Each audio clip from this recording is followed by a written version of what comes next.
이곳은 전남 여수의 광양만. 세계 교량공학 역사의 한 획을 그을 초장대 교량 공사가 한창이다.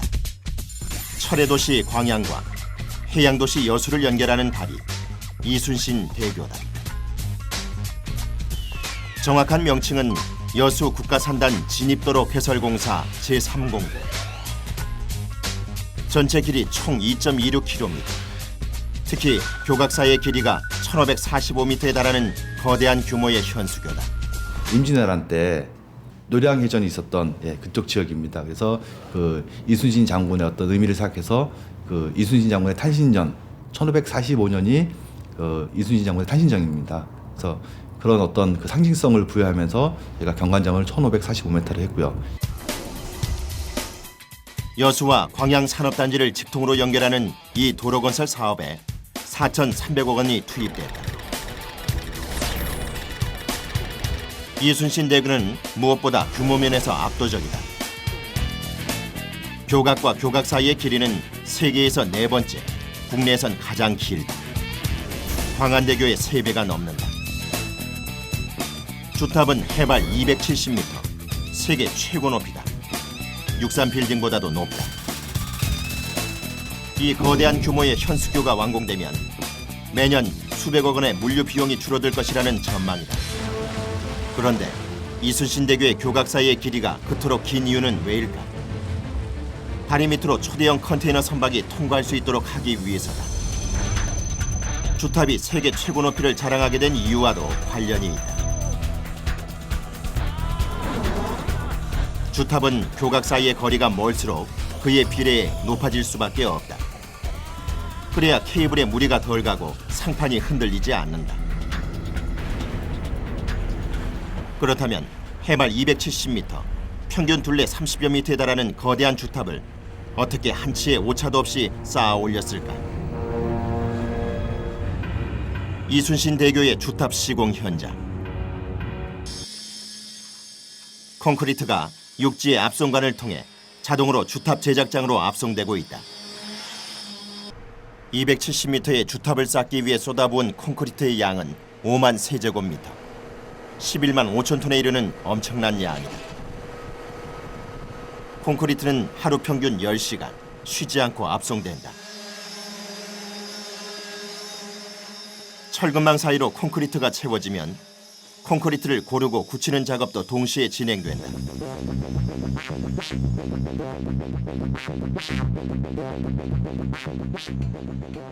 하루 24시간, 한 개조에 40명씩. 4개조가 이곳에서 하루 2교대씩 일을 해도 작업은 빠듯하다. 지금 하고 있는 작업은 슬립폼 공법. 거푸집을 쓰지 않는 대신 철근을 쓰고 거기에 콘크리트를 연속으로 채워넣어 탑을 쌓는 기술이다. 24시간 쉬지 않고 주야간 연속으로 콘크리트와 철근 작업을 동시에 진행한 덕분에 시공 속도는 8개월 이상 빨라졌다. 현재 쌓아올린 주탑의 높이는 200m. 24시간 작업을 통해 매일 2m씩 올라간다.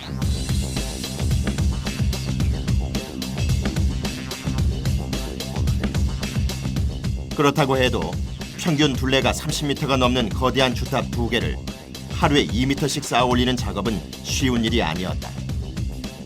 기온이 낮아지면서 콘크리트 굳는 속도가 점점 늦어지고 있는 것이다.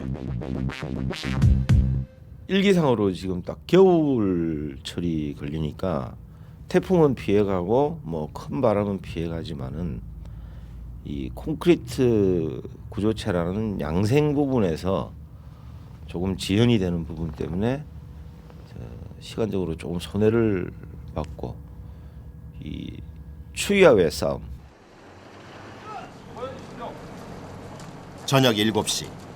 밤근무팀이 주탑 제작장에 올라갈 준비를 하고 있다. 근무팀은 저녁 7시에 올라가면 다음날 아침 6시가 되어서야 땅을 밟는다. 승강기를 타고 제작장까지 올라가는 데 걸린 시간만 10여 분. 근무팀은 밤새 주탑 사이에 연결된 통로를 오가느라 분주했다. 야간 제작장에서 내려다본 광양만은 더 아찔하다. 주탑 제작장은 현재 높이 211m에 위치해 있다. 주탑 공정은 24시간 쉴 새 없이 가동된다. 그러나 오차는 한치도 허락되지 않는다. 어떻게 가능할까?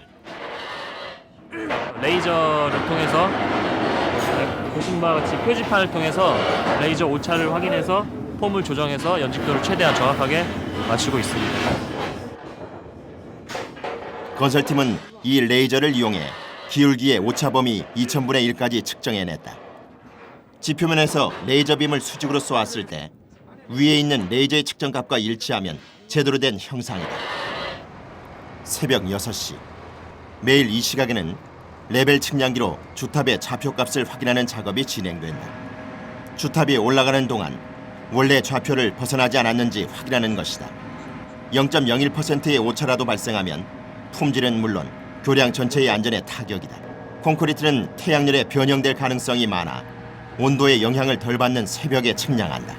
주탑의 형상 관리는 최첨단 장비를 통한 치밀한 수학적 계산과의 싸움이다.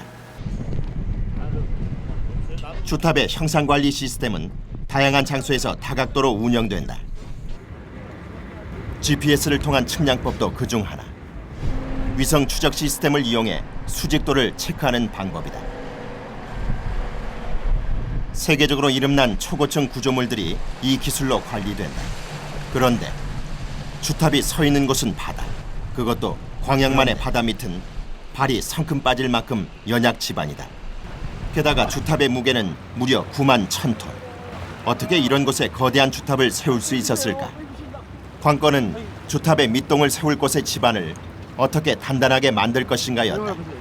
연약한 지반을 강화하는 일은 그야말로 다리 안전의 모든 것을 결정짓는 작업이었다. 지반을 메우고 다지기 위해 콘크리트와 점토, 모래가 다각도의 공법으로 섞이고 배합됐다. 지반이 메워지면 그 위로 블록을 조성했다. 그 블록 안에 콘크리트를 채워 넣으면 인공섬이 만들어지고 그 위에서 주탑의 기초 작업은 본격화된다. 인공섬은 주탑이 선박과 부딪혔을 때 충격을 완화하는 충돌 방지공의 역할도 한다. 이후 인공섬에서 수심 20m 아래로 수십 개의 말뚝을 박아 넣는다. 그러면 지반은 더 안정된다. 그 다음 철근망을 만들어 놓고 그 사이로 콘크리트를 채워 넣으면 주탑의 기초가 완성되는 것이다. 이 작업을 하는데 1년 7개월이 걸렸다. 바다 밑을 측정하고 콘크리트를 수심 20m 아래의 뻘 속으로 부어넣기 위해서는 막대한 규모의 거대한 해상 장비들이 동원됐다.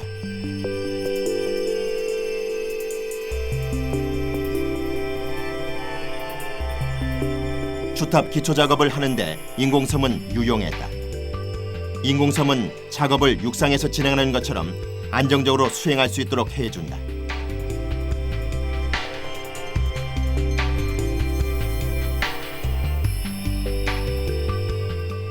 주탑 기초 작업에는 3m짜리 말뚝이 84개, 콘크리트는 네미콘 분량으로 2,500대 분량이 들어갔다. 콘크리트 표면에 염분이 침투하지 못하도록 특수 도장 처리도 했다. 철근망의 무게는 13톤. 이런 철근망이 286개가 쓰였다. 주탑의 밑동은 그렇게 서서히 모습을 드러냈다. 2년여의 시간이 걸린 작업이었다.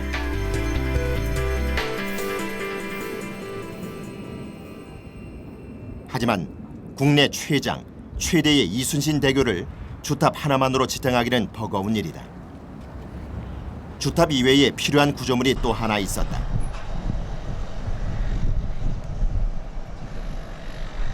약 4만 톤에 이르는 케이블의 장력을 지탱해주는 곳, 앵커리지가 바로 그것이다. 앵커리지란 주탑에 걸려있는 여러 개의 케이블 가닥의 끝을 땅속에 모아서 묶어두는 곳, 쉽게 말해 케이블집이다. 묘도와 광양 쪽의 앵커리지는 각각 다른 방법으로 시공됐다. 지형의 차이 때문이다. 앵커리지의 형태가 완성되면 그 다음에 정착 스탠드를 안장한다. 그 정착 스탠드에 케이블이 걸리는 것이다. 하지만 묘도 측 앵커리지의 경우 이 스탠드를 앉힐 공간이 없었다. 그래서 지하 터널을 팠다.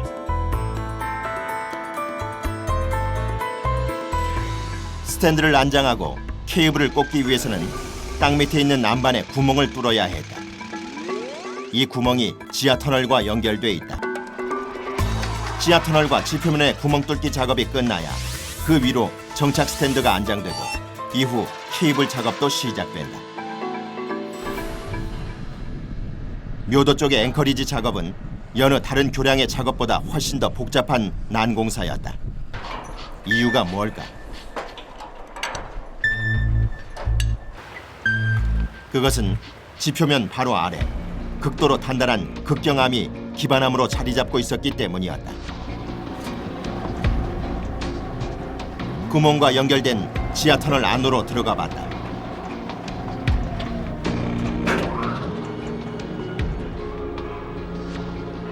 지하 터널의 위치 지점은 지하 30m.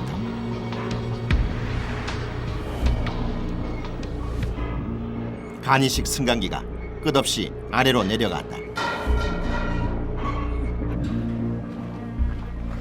지하 터널의 면적은 30평방미터, 길이가 72m에 이르는 공간이다.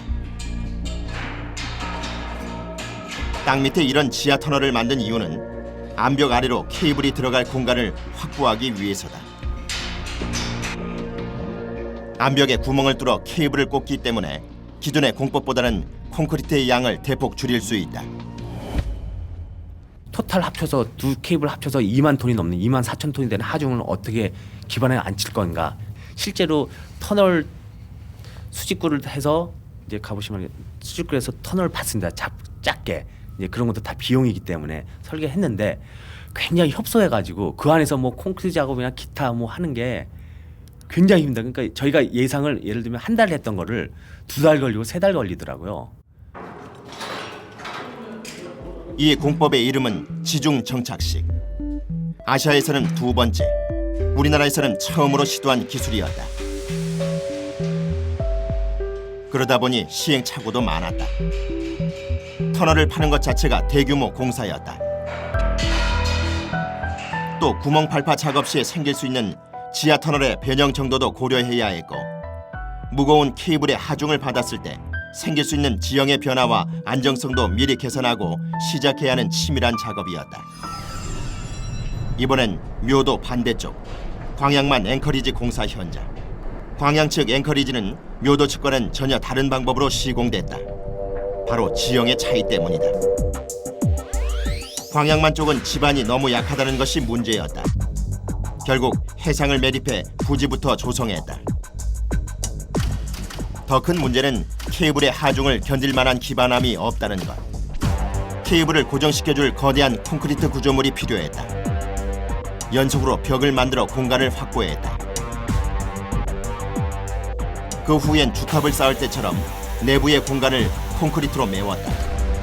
그리고 다시 콘크리트를 붓고 붙여주는 작업을 하면서 높이를 쌓아갔다. 그렇게 41m를 쌓아 올려 아치형의 앵커리지의 형태가 완성되면 케이블 작업이 시작된다. 2009년 4월, 모래나 암석 등 불필요한 것들을 제거하는 작업이 시작됐다. 바로 지반 보강 작업이다.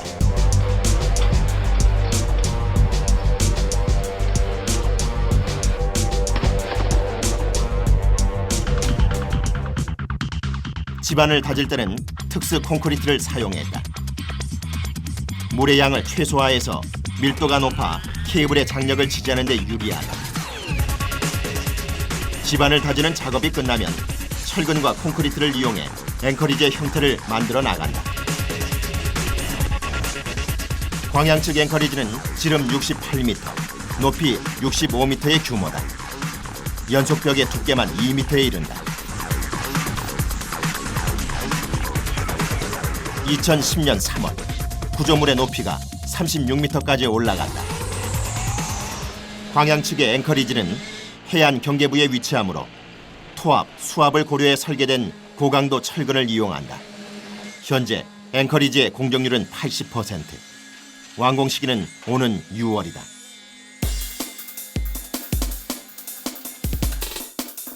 광양만 앵커리지에서 사용된 공법은 중력식 공법이다. 앵커리지 위에 케이블이 꽂혀있는 또 하나의 구조물이 보인다. 앵커리지에서 가장 중요한 스프레이 새들이다.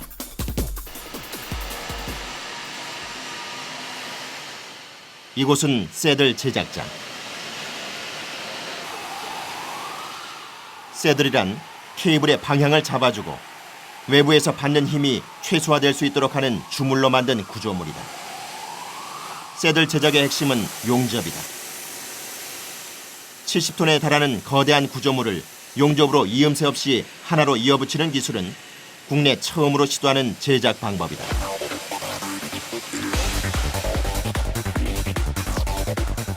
이렇게 만들어진 새들이 앵커리지에 장착되면 케이블이 이 새들을 통과한다. 이순신 대교에 사용된 케이블은 보통의 케이블보다 강도 100메가가 더 센 세계 최고의 고강도 선이다. 한 개의 와이어에 선이 25,000여 개나 들어있다. 주탑과 앵커리지가 완성되면 이제 케이블을 장착할 단계. 먼저 주탑에 탑정 벨트를 설치하고 예인선을 이용해 로프를 가설한다. 다음 캣워크 등의 대형 장비를 이용해 케이블을 설치한다. 그리고 가설 장비에 케이블 4가닥을 연결해 주탑과 주탑 사이를 1600회 왕복한다. 그 후 행어 로프를 설치한 후 상판과 연결해주면 케이블 설치 작업은 끝난다.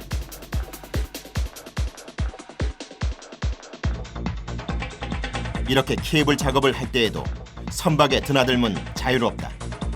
선박의 항로를 막지 않고 아래의 상판을 바로 걷어올리는 이른바 직하 인양 공법을 적용한 것이다. 트윈박스는 차량이 다니는 상판에 설치된 철판 교량이다. 바람에 좌우로 6m나 움직이도록 설계됐고 2개의 트윈박스 중간에는 바람길을 텄다. 상판은 가볍게 하고 내풍의 안전성은 높인 것이다. 이순신 대교가 초장대 다리의 규모에 걸맞는 내구성과 안정성을 두루 갖춘 최적화된 다리로 평가받는 이유다.